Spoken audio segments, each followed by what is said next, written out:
Atenção, acadêmicos do quarto período, dando continuidade às nossas aulas telepresenciais, sem prejuízo para qualquer um que seja, ou seja, com as aulas normais, só estamos na plataforma nesse período de quarentena, mas logo passará e estaremos juntos. Nós vamos estudar hoje os crimes contra a fé pública. E o que se considera fé pública? Fé pública é a confiança, a credibilidade que se deve dar a todos os atos emanados pelo poder público. Por uma questão de segurança jurídica, é impossível que haja segurança jurídica sem a fé pública. Presumem-se verdadeiros os documentos emanados pelo poder público, presumem-se verdadeiros os atos do poder público, eles têm fé pública. E presume-se verdadeira até mesmo a moeda em circulação, porque o Estado tem que garantir a fé pública, inclusive com a previsão de crime de moeda falsa. Então, a falsificação de moeda, do artigo 289 do Código Penal, seja através de papel moeda ou moeda metálica, caracteriza sim crime contra a fé pública. Diz o artigo 289 do Código Penal: falsificar, fabricando ou alterando. Fabricar é criar uma moeda do nada, alterar é modificar uma moeda já existente. Por exemplo, eu pego uma nota de R$ 2 e transformo numa cédula de R$ 100. Moeda metálica, moedinha, deixa eu ver se eu tenho alguma aqui, acho que não tenho. Moedinha ou papel moeda. Em curso legal no país ou no estrangeiro, pena reclusão de 3 a 12 anos e multa. É uma pena mais alta que a do crime de roubo, para vocês terem uma ideia, porque fere a segurança jurídica, a fé pública, no que se refere à credibilidade da moeda, papel moeda ou moeda metálica. Parágrafo 1º. Nas mesmas penas incorre quem, por conta própria ou alheia, importa, exporta, adquire, vende, troca, cede, empresta, guarda ou introduz na circulação moeda falsa, ou seja, não só falsificar, fabricando ou alterando, mas também importar a moeda falsa, colocar em circulação a moeda falsa, adquirir a moeda falsa, emprestar a moeda falsa, são vários verbos que abarcam aí várias condutas, né, com tipos mistos alternativos. E se você está lá no mercado e recebe uma moeda falsa e logo após receber percebe que essa moeda é falsa, o que você vai fazer? Muito simples, comunicar às autoridades públicas. O tipo penal te pune com uma pena de 6 meses a 2 anos se você restituir a circulação moeda falsa, sabendo da falsidade. Olha o que diz o parágrafo 2º.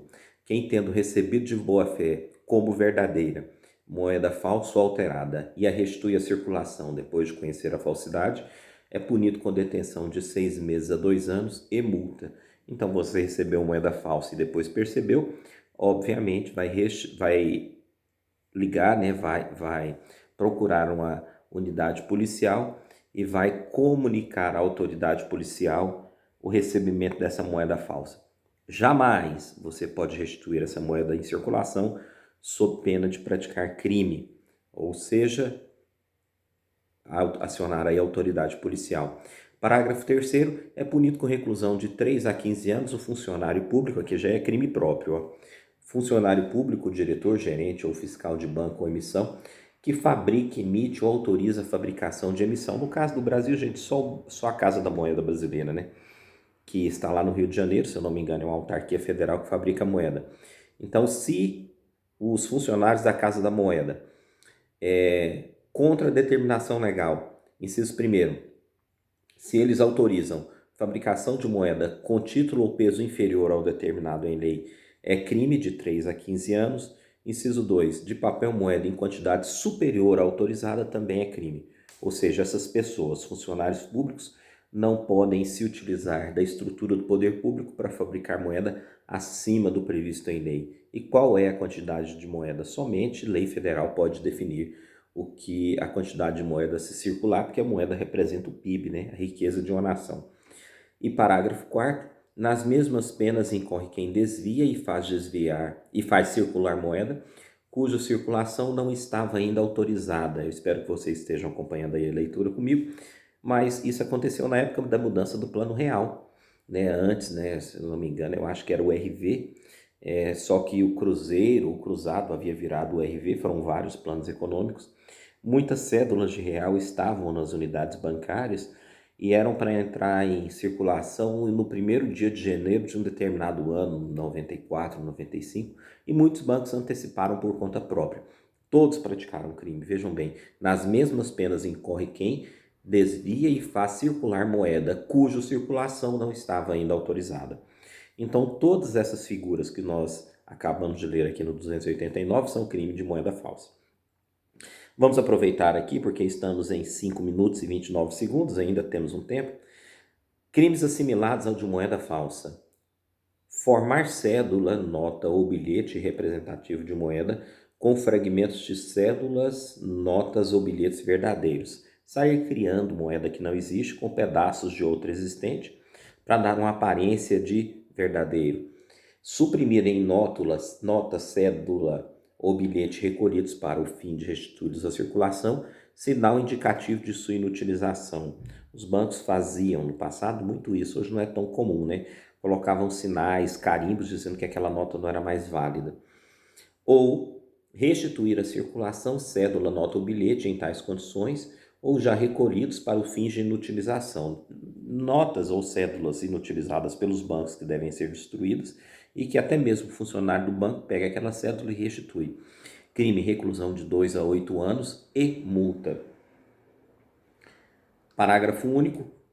O máximo da reclusão é elevado a 12 anos e multa se o crime é cometido por funcionário público que trabalha na repartição onde o dinheiro se achava recolhido ou nela tem fácil ingresso em razão do cargo, ou seja, o funcionário que deve velar pela destruição dessa moeda ou pela inutilização e restituir a circulação e não o faz, ferindo o dever de fidelidade com a instituição para a qual ele trabalha, tem aqui essa qualificadora não, né? Elevada a 12 anos, é qualificadora elevada a 12 anos. E multa tem aqui essa qualificadora porque ele feriu o dever de fidelidade para com a instituição e para com o Estado. Né? Sujeito ativo pode ser qualquer pessoa nesses crimes, sujeito passivo sempre será o Estado. O Estado é quem emite moeda. Você pode ter eventualmente também um sujeito passivo eventual ou terceiro prejudicado, que é a pessoa que recebe moeda falsa e tem um prejuízo. Muitas vezes ela não vai ser ressarcida como vítima de crime, não vai achar quem causou o prejuízo e o Estado não vai ressarcir essa pessoa. Lei do engano pensa quem pensa que o Estado vai ressarcir. E o crime se caracteriza quando qualquer um dos verbos que já foi dito aqui é praticado. Então, espero os comentários de vocês aí sobre o crime de moeda falsa. Estou aqui aguardando a quarentena para estarmos juntos novamente. Aqui na minha mesa tem uma lembrancinha, né? Uma estatuazinha da Justiça. Quem me deu foi a Amanda Oliveira, de presente, final do ano passado, uma lembrancinha. Obrigado, Amanda. Tá aqui uma estatuazinha pequenininha, sempre fica aqui na minha mesa, vai ficar aqui. Tenho aqui, no ano passado, dia do meu aniversário, eu recebi essa folha com felicitações de vários alunos. Fica aqui na minha mesa, tudo bonitinho, tá aqui do lado guardadinho. Espero ver vocês o mais breve possível. Um grande abraço.